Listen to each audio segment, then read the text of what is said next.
Bonjour à toutes et à tous. Je remercie déjà Thierry Perron, Patrick Reusch et Alberto Baboni pour l'invitation à parler devant vous aujourd'hui du développement informatique pour la pédagogie musicale, de la conception à la diffusion. Alors que les outils et applications informatiques ont tendance à tellement se démocratiser qu'on les trouve dans nos tablettes, dans nos montres, dans nos radiateurs, sur nos banquettes, un peu partout, on a tendance à comparer la facilité d'accès à la facilité de création.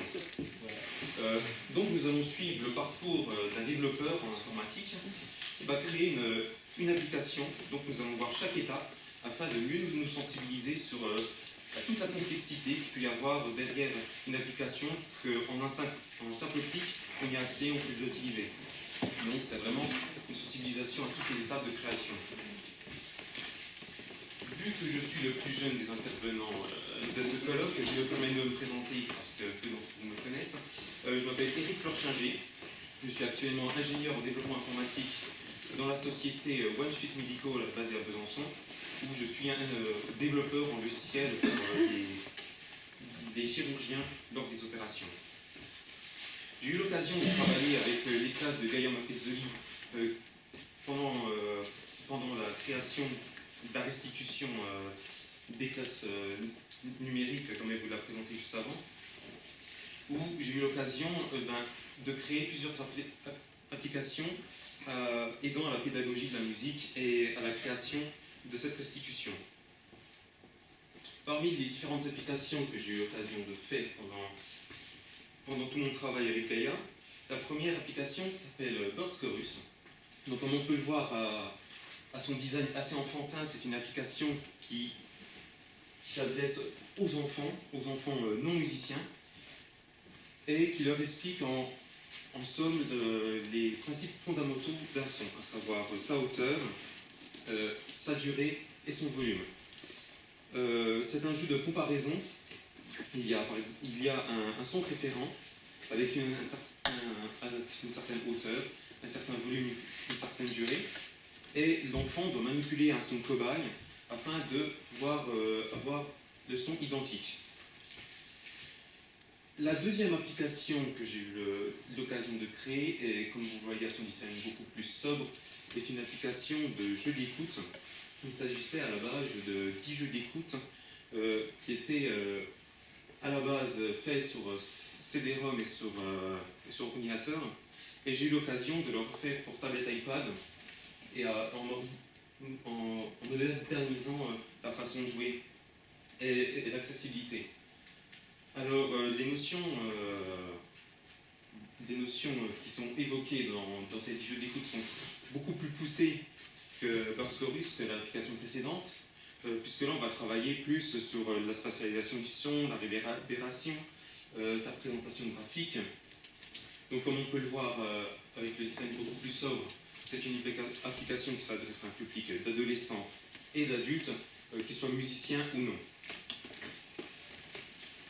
La dernière application que j'ai eu l'occasion de créer s'appelle Ugrain. Ugrain, en fait, c'est une application de synthèse granulaire.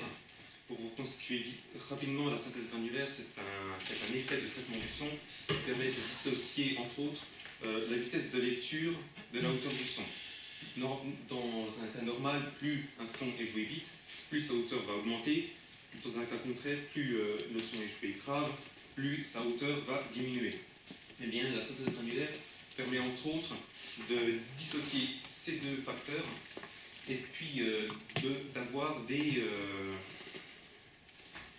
sons traités qui sont intéressants pour les classes de création numérique de Gaia Maffezzoli et Céline Michaud, pour tout ce qui constitue les nappes sonores de composition.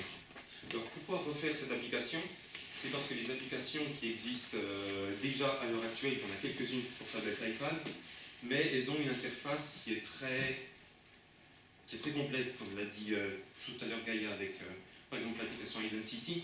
Les interfaces sont très complexes et s'adressent plus à un public d'adultes et de professionnels qu'un public d'enfants. Un public d'enfants, c'est vraiment une application qui est dure à aborder et dure à manipuler. Donc il fallait refaire ça pour le public ciblé, en l'occurrence les enfants. Je vais faire un rapide retour sur ce qu'est le développement informatique pour situer. Le développement informatique, en fait, c'est la compilation de lignes informatiques, de langage informatique au sein d'un logiciel qui s'appelle un compilateur. Cette compilation des fichiers de lignes de langage informatique sera constituée au sein d'un programme, que ce soit une application, que ce soit un .exe, que ce soit un .app, qui sera lu par un support en particulier. Donc il faut bien cibler le langage et le support, car tous les langages ne permettent pas tout, et toutes les applications ne peuvent pas être lues sur tous les supports. Une application Windows ne sera pas programmée et lue de la même manière qu'une application pour iPad. Donc nous allons suivre tout le parcours de développement d'un développeur, en l'occurrence moi, d'un développeur pour la création d'une application. Nous allons prendre comme référent l'application YouBrain que je vous avais présentée juste avant. La première étape à faire pour quand on développe une application informatique, c'est déjà de discuter avec le commanditaire de cette application, c'est-à-dire celui qui souhaite voir cette application émettre. Il y a plusieurs questions à se poser. C'est déjà pourquoi est-ce que le commanditaire souhaite avoir cette application, quels besoins il doit en faire, pourquoi vouloir une application, quelle frustration a-t-il déjà connu en manipulant une autre application ou un autre programme. La deuxième question à se poser est pour qui l'application est destinée, pour quel public cible. Est-ce que c'est un public d'enfants, est-ce que c'est un public d'adultes, de musiciens, de non-musiciens? Cette application elle a à se poser car c'est à partir de ce facteur que va décoller toute la conception du projet. Et aussi quel usage il va en faire. Est-ce que c'est une application qui est à destination d'un cours, ou est-ce que c'est une application qui est juste à destination personnelle, chez soi ou dans un train, ou peu importe. La troisième question à se poser, c'est que faire? Quelles fonctionnalités mettre en place dans le programme? Pour ce faire, il y a une technique qui est très fréquemment utilisée par les équipes de développement, qui est le brainstorming. En fait, le brainstorming, c'est à partir d'une idée globale, donc ce qu'on a défini avec le commanditaire, tous les acteurs du projet vont lancer les idées qui leur passent par la tête, n'importe quelles idées, qui se rapportent un minimum avec le projet, bien entendu. Donc, ils lancent toutes leurs idées et ils les matérialisent soit au sein d'un logiciel, soit de manière plus canonique sur un tableau ou sur des post-it. Et après, s'ensuit un débat sur toutes les fonctionnalités. Est-ce qu'elles sont pertinentes? Est-ce qu'elles sont bien adaptées pour le public? Est-ce qu'on peut les intégrer facilement ou non?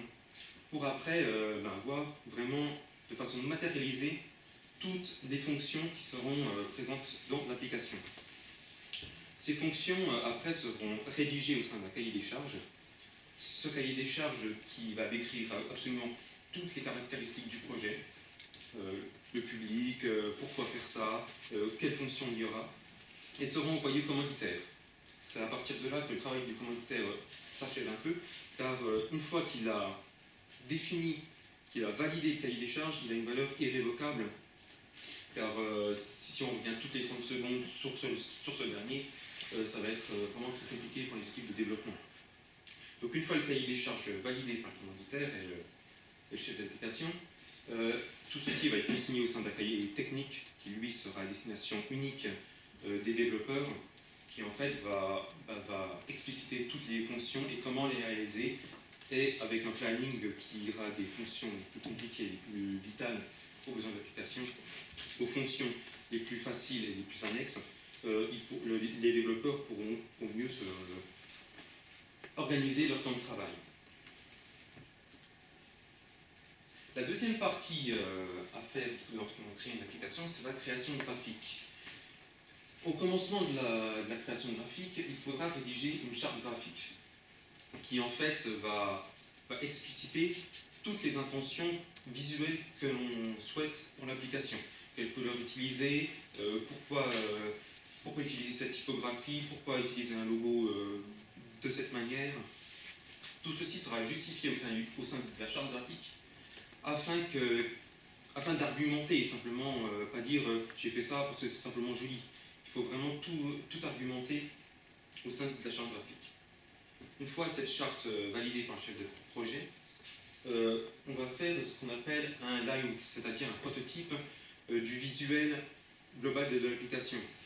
Ce prototype, en fait, où il n'y a aucun élément graphique, il n'y a pas de couleur, il n'y a pas de typographie, c'est simplement on va mettre en place les différents éléments d'interactivité que l'utilisateur verra dans l'application. Tout ceci en se référant bien entendu aux règles de l'ergonomie homme-machine. Puis une fois que ce prototype est finalisé, les graphistes vont implémenter tous les composants visuels au sein de ce prototype. Donc mettre la couleur, mettre les typographies, mettre en forme des boutons et délivrer ce qu'on appelle une maquette, c'est-à-dire une image qui va rendre compte de ce que verra l'utilisateur à la fin de l'application, de ce que l'utilisateur pourra voir sur sa tablette. Généralement, les graphistes proposent 3 maquettes qu'ils délivrent au commanditaire et celui-ci pourra faire son choix selon ses préférences. Troisième étape du développement d'une application, c'est le développement du moteur. Alors, le moteur, en fait, peut se faire en parallèle de l'étape numéro 2, au parallèle de l'étape de création graphique, car quel que soit le visuel qu'aura le programme au final, le moteur reste inchangé.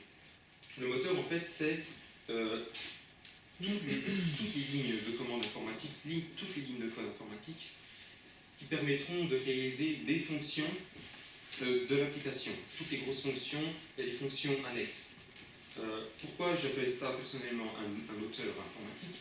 C'est parce que j'aime beaucoup la comparaison avec un moteur de voiture. Imaginons, vous êtes à la place du conducteur dans votre voiture. Pour faire avancer la voiture, pour la faire marcher, il faut bien un moteur, mais vous ne la voyez généralement pas, et vous ne pouvez pas directement interagir avec. C'est pas vous qui allez prendre avec vos petites mains et puis actionner les différentes fonctions du moteur. Tout ceci passe par des éléments d'interaction, à savoir le volant, le frein et les pédales. Donc pour l'informatique, c'est exactement pareil. L'utilisateur, lui, ne touchera jamais au moteur. Mais c'est ça qui permet de faire marcher l'application, c'est de faire marcher toutes les fonctions de l'application. Voici par exemple une représentation visuelle d'un tout petit moteur, ça c'est vraiment pas grand chose, d'un moteur d'une application.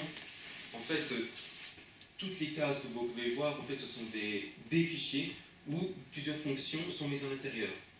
Donc il faut, comme vous pouvez l'imaginer, beaucoup de rigueur et d'organisation dans le développement d'un moteur informatique, parce qu'on peut très vite rentrer en conflit et puis très rapidement s'y perdre dans toutes les lignes de commande, toutes les lignes de code qu'on aura pu créer. Quatrième étape, c'est l'intégration des éléments graphiques. Donc le commanditaire a validé la maquette qu'il préférait. Maintenant, les graphistes vont ressortir les éléments d'interaction, à savoir les boutons, les logos, les fonds, vont mettre en place des systèmes d'intégration de typographie et vont les placer avec le moteur. Là, typiquement, si on prend la comparaison de l'étape numéro 3 de la voiture, là, on place le volant, les pédales et le frein à main. Donc, ça sera tous les éléments d'interaction que verra l'utilisateur. On va mettre en place le visuel que pourra manipuler l'utilisateur. Cette partie n'est vraiment pas compliquée, mais paradoxalement, c'est peut-être la plus longue car c'est extrêmement chronophage.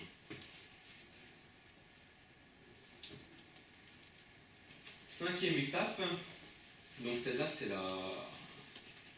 c'est les phases de test. Donc votre application est finie de développer, toutes les fonctions sont implémentées. Maintenant, il faut tester cette application. Il y a une première phase de test qui est le test fait par les développeurs pour vérifier de la stabilité de l'application. Une application qui bug toutes les 30 secondes, c'est vraiment pas intéressant pour l'utilisateur. Donc ça va être les développeurs de cette application qui vont pousser le programme à bout et essayer de faire en sorte qu'il plante le plus possible afin de corriger les différents bugs que l'utilisateur pourra avoir. Il faut savoir qu'une application, une fois qu'elle est finie de développer, il y a toujours une quantité astronomique de bugs. Et c'est pour ça qu'il faut bien prendre le temps de faire des tests de stabilité afin que l'application ne soit pas un véritable enfer pour l'utilisateur. Après les tests de stabilité, il y a les tests d'optimisation, où là en fait on va optimiser le programme pour qu'il soit lu sur un maximum de supports possible.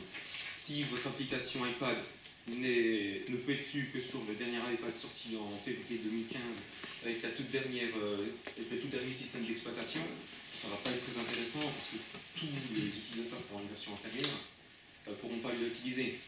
Et donc il faut qu'il soit absolument compatible avec le maximum de versions du support choisi. Il y a aussi tout le travail aussi d'optimisation du programme lui-même afin qu'il n'y ait pas de ralentissement, afin qu'il soit le plus fluide possible. Un programme qui va ramer, ça non plus, c'est pas du tout intéressant pour l'utilisateur. Et dernière phase de test, c'est le test utilisateur, justement, où cette fois, on va livrer l'application à tout un panel du public que l'on avait ciblé au départ, pour un peu voir tout le parcours qu'il va effectuer quand il s'initie à l'application. Vers quel chemin il va s'orienter en premier, quelle incompréhension il peut avoir, quelle frustration il peut avoir, afin de mieux comprendre tout ce qu'il faudra modifier dans l'application afin qu'elle soit le plus facilement utilisable à la fin. Donc là, c'est typiquement des tests utilisateurs que j'avais fait avec les classes de création numérique pour Bird Chorus. Donc parce que j'avais suivi tout le chemin qu'avaient parcouru les enfants dans l'application, puis les besoins qu'ils avaient ressentis et les doutes qu'ils pouvaient avoir. Dernière étape, donc l'application est finalisée, elle marche, c'est super. Donc maintenant, il faut la distribuer, c'est-à-dire les mettre sur les différentes tablettes ou les différents ordinateurs. Typiquement, pour une tablette iPad, on peut avoir deux choix de distribution. C'est soit la distribution en local, on met le programme uniquement sur ses propres tablettes, donc ça peut se faire instantanément, soit une diffusion sur l'App Store où n'importe qui du monde entier pourra télécharger votre application au prix que vous aurez choisi. Donc il faut savoir que pour être validé, une application prend un temps de validation d'à peu près entre 15 jours et 1 mois pour être validé par les équipes d'Apple. Ce qui est assez long. Et donc voilà, l'application est totalement terminée. Donc on va très vite récapituler tout ce qui s'est dit avec quelques chiffres. Pour une application comme YouGrain, il faut compter à peu près plus de 30 000 lignes de code.